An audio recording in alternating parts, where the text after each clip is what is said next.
হাদিসে কুদসির ভিতরে এসেছে, আল্লাহ পাক বলেছেন, কোন বান্দা যদি আমার দিকে এক বিঘত অগ্রসর হয়, আমার রহমত তার দিকে এক হাত এগিয়ে যায়।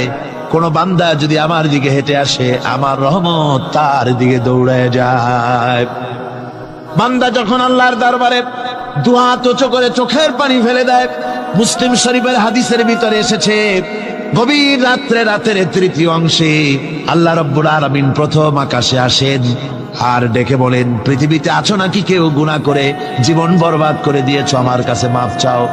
ঋণগ্রস্ত আছো, অসুস্থ আছো, অপমানিত আছো, কে আছো মাজলুম, আমাকে ডাকো, আমার কাছে বলো, আমি ডাকের সাড়া দেব, জীবনের আশা পূরণ করে দেব। ওই সময় যেই সমস্ত লোকেরা কান্দে তাহাজ্জুদের নামাজ পড়ে, আল্লাহ জিজ্ঞেস করেন ফেরেশতারা, অমুক অমুক দেশ অমুক অমুক বান্দারা কান্দে কেন?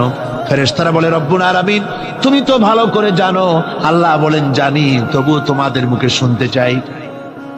তারা বলে, রব্বুল আলামিন তোমার এই বান্দা গুনাহ করেছে, গুনার জন্য মাপ চায়, জাহান্নাম থেকে বাঁচতে চায়।